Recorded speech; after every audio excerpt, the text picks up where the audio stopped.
Well then, mother-in-law, I guess the shed will have to do for you.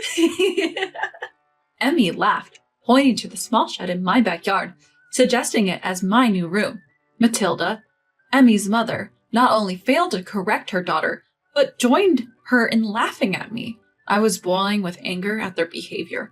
It was bad enough with Emmy alone, but now Matilda, an outsider, was conspiring to kick me out of my own home? I had been tolerant of their antics up till now, and all my considerations had been continuously ignored. I've had enough, I thought, and I immediately called a moving company. So I'll be moving out. What? They still thought I was joking and kept smirking. Leaving them behind, I grabbed my game changer bag and stormed out. I'm Jenna, 72 years old this year. After my son got married and moved out, I divorced my husband. Living alone in this house, a part of the divorce settlement that was once full of family life, I cherished the peace. One day I got a call from my son Trevor. He mentioned Emmy, his wife, wanted to give birth at her in-laws' place. Please, Mom, I'm swamped with work and it's tough for Emmy alone. I don't mind, but wouldn't she prefer her own parents' home? She says she wants it at my place, that's fine, right? Feeling slightly pressured, I agreed. There wasn't any inconvenience to me. However, not probing deeper into why Emmy chose my home over hers led me into a whirlwind of chaos. Hello, mother-in-law, it's been a while. Please take care of me from now on. Yes, of course, make yourself at home. I decided to offer Emmy the room previously used by my son, considering her luggage. Initially, I tried to be thoughtful to Emmy, assuming she might find some inconveniences since she just moved. However, Emmy quickly showed her true colors, beginning to constantly antagonize me. I made a veggie stir-fry for lunch. What, you expect me to eat something that plain? A pregnant woman needs all kinds of nutrients, right? I was hoping for something a bit more special. It seemed Emmy was never pleased with anything I did. From the day she moved in, she found things to nitpick. She complained about the meals I made, said my cleaning was too loud, and had various other grievances.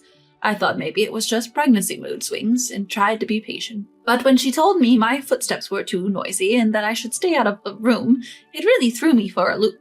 Moreover, she used the excuse of feeling stressed in this house to go out for a walk and come back with a beer in hand. Even after numerous warnings about alcohol during pregnancy, she'd blame me for her stress and somehow turned it into my fault. You really have a knack for stressing people out, don't you, mother-in-law? I'm just doing what's normal and I haven't even said much. Playing that I'm not in the wrong card again? If you're so stressed out, it's not good for the baby. Maybe you should consider moving back to your parents' home. Emmy would frequently criticize me with a snarky tone. When I'd ask if I had done something wrong, it seemed she simply didn't like that I wasn't doing everything she wanted. She never helped with meals or chores and acted like she was some sort of princess who deserved to be waited on hand and foot. Of course, I wasn't going to entertain such behavior, which only seemed to escalate her antagonism. Oh great, it's sad for the grandchild to have a stress-inducing grandmother like you. That's when I realized the real reason Emmy wanted to give birth at our place. Her haughty attitude was something even her own parents couldn't handle. Hey, Trevor, about Emmy. Yeah, about that. Try to get along, okay? My son Trevor had a hectic work schedule and could only visit us on weekends. So I thought he should spend his brief stays bonding with Emmy. However, as Emmy's attitude got worse and worse, I couldn't stand it anymore and approached Trevor for advice. But it seemed that Emmy had already painted me in a bad light to him, and Trevor's response was pretty cold. Emmy's pregnant. Let her do what she wants sometimes. You mean it's kind to serve alcohol to a pregnant woman? I didn't say that. Just occasionally cook something she craves. Had the clueless mother-in-law perhaps suggested to her son Trevor to say that to me? Yet Emmy criticized the meal I'd prepared, considering her pregnant state as subpar. She completely ignored my consideration for her. Even when I explained that it was impossible if she didn't try to meet halfway, Trevor wouldn't listen. Anyway, Emmy's belly is big now. Don't stress her out. Trevor, please listen to my side too. What's your problem with Emmy? Have you become a spiteful mother-in-law? To Trevor, Emmy's behavior probably seemed like some kind of pregnancy blues. In fact, Emmy was only calm when Trevor was around. But there was no way I could get along with Emmy, who clearly looked down on me with malice and kept trying to boss me around. Yet I was flabbergasted by Trevor's attitude, who, consumed by his work, wouldn't listen and shifted the blame onto me. Taking advantage of the fact that Trevor rarely visited due to his job, Emmy's actions, seemingly designed to trample over my goodwill, increased. Mother-in-law, there are some baby items I'd like. Really? They're a bit expensive from a brand, but maybe you can buy them as a gift from you? What Emmy showed me was a catalog for a baby stroller and crib that cost a whopping $1,000. Though I hesitated at the price, I agreed since it was a gift. I offered to buy them after the baby was born, but she insisted on getting them immediately, so I ordered them online as she requested. But I shouldn't have let her manipulate me like that. Emmy personally received the package delivery and seemed to have discussed something with the delivery person, having it sent elsewhere. Oh, did you send it to your house? If you'd told me, I would have sent it there from the start. No, that's not what happened. Emmy showed me something on her phone with a cheeky grin. At first, I didn't get it, but it looked like Emmy had sold the baby items I bought online to someone else. Why would you do that? They weren't the things you said you wanted. Well, you got the wrong items, didn't you? Please get it right next time for my cute grandchild, okay? Without even checking what was inside the delivered box, Emmy shamelessly said I got the wrong items and laughed gleefully. I sold them for a good price. What should I buy with this money? She mused out loud with a smirk, making sure I could hear. If she had received the wrong items, she could have simply returned them. It seemed she just wanted to annoy me, and she made it a point to let me know that. Seeing such a clear malice, I was at my wit's end. The final straw came about a month after she moved into our home. Hello, I'm coming in now. What? Why the sudden visit? I was relaxing in the living room after lunch when the doorbell rang out of the blue. I wasn't expecting any visitors. When I opened the door, there stood Matilda, Emmy's mother. Emmy told me she felt lonely and needed some company for the birth. Oh, I see. I'm sorry. Emmy didn't mention anything. Of course she didn't. Matilda gave me a condescending smile and waved cheerfully to Emmy, who emerged from the back of the room. Without wasting any time, Emmy turned to me and made a shocking statement. Well then, mother-in-law, since you're in the way, how about staying in the shed? Excuse me? Emmy, with a grin, suggested that I use the little shed in our backyard as my room. Matilda didn't reprimand Emmy for the remark, but just laughed along with her. I don't want someone who's mean near me during such an important time as my daughter's birth. Well, then shouldn't she just stay at your place? See, this is the kind of things mother-in-law says. I don't know how they justified it, but Matilda just looked at me with pity and waltzed right into the house.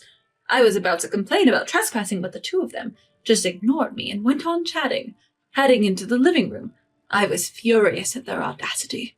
If it was just Emmy, maybe, but even Matilda had the nerve to barge into someone else's home and without a greeting tried to kick out the homeowner, me. Having had enough of these two who wouldn't listen to a word I said, I defiantly grabbed my cell phone and called a moving company. So I guess I'm moving out. What? They seemed to think I was joking, still laughing dismissively. But soon enough, to my luck, I managed to find a moving company. Seeing the moving truck pull up, they panicked and tried to stop me. Wait a minute, mother-in-law, what are you thinking? Well, you said the nasty mother-in-law is a bother, right?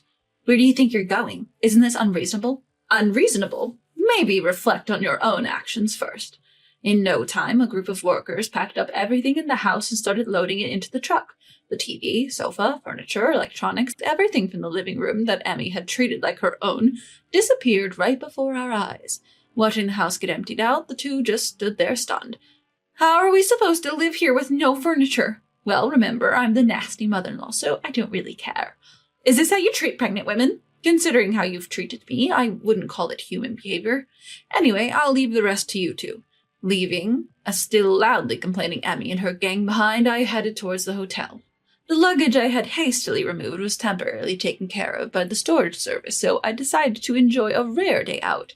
For a while, my phone was flooded with calls from Emmy, but I ignored them, relishing my moment of freedom.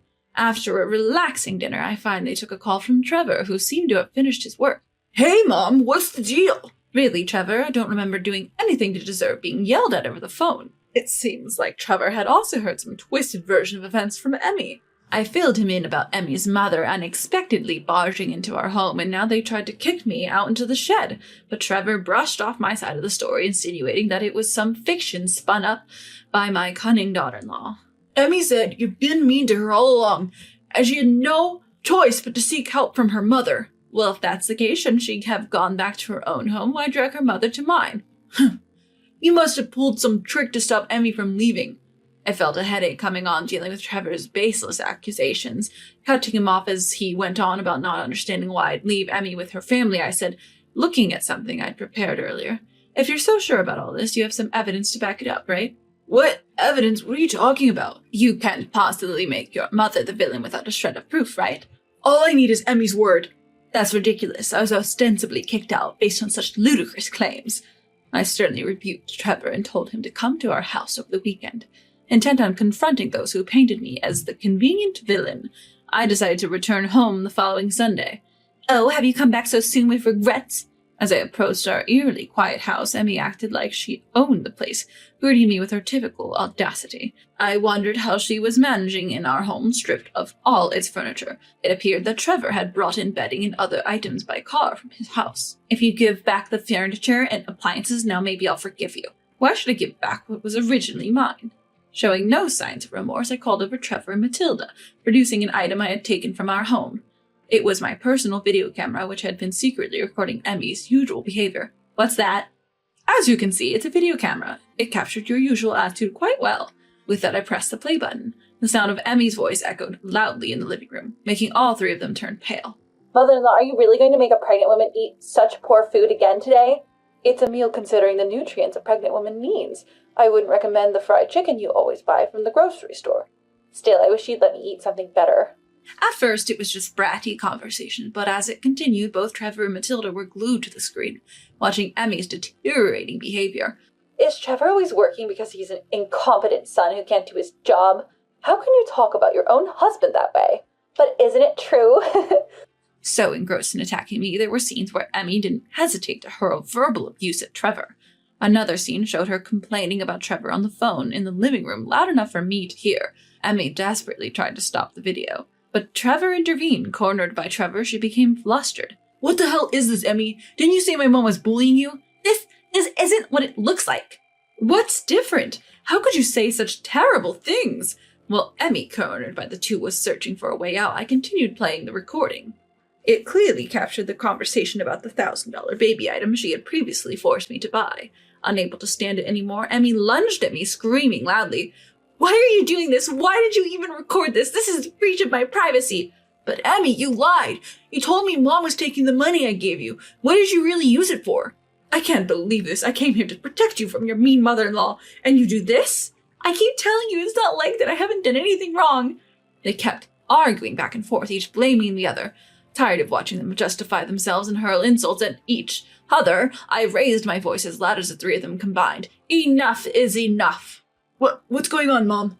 "This isn't about what's going on. You come into someone's house, do as you please, and without evidence you accuse them. Shouldn't you apologize to me first before defending yourself?"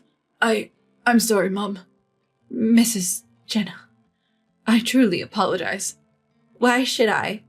If you think you did nothing wrong, should I let others watch this and decide? I apologize. Watching the three of them finally understand the truth and realize their mistakes, I felt a sense of relief. A few days after the confrontation, I heard that Emmy decided to give birth at her parents' house.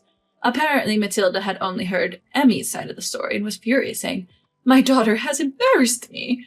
As a result, Emmy wasn't pampered like she was at my place and was going through a tough time with her pregnancy. As for Trevor, he was furious at Emmy for deceiving him and was considering divorce. Though it wasn't really my place to get involved, I was taken aback by the call I received from Trevor under the guise of seeking advice. "I'm thinking of getting a divorce and living with my kid. What do you think?" "What do I think? First off, how do you plan on managing that with your busy work schedule?" "I was thinking Mom could help us out a bit." "You've got to be joking. That's a hard no from me." Trevor, seeming to have never expected my refusal, persisted. "It's your cute grandchild, you know." I held my head in exasperation at Trevor's convenient argument. "Oh, you mean the grandchild of the son who doesn't listen to his mother and the daughter-in-law who tried to defame someone with lies?" "Don't talk like that. The child isn't to blame." "You didn't call me the nasty mother-in-law, right? With such a grandmother, you'd be worried about what she might do to her grandchild, wouldn't you?" Seeing my intentional spite, Trevor realized any further arguments would be in vain and backed down. With the matter settled, I promptly ended the call. "It's true, the child who is about to be born isn't to blame, but I'm under no obligation to care for them." I decided to decline promptly, not wanting to get involved with Trevor or Emmy again because of the grandchild. However, maybe I could send some sort of gift. The $1,000 I was made to spend on baby items by Emmy was later refunded to me by Matilda. With that money, I decided to replace the sofa that Emmy had taken over, which had left a bitter memory. After getting rid of some furniture and cleaning up, I returned to my home, now refreshed and back to the peaceful life I used to have.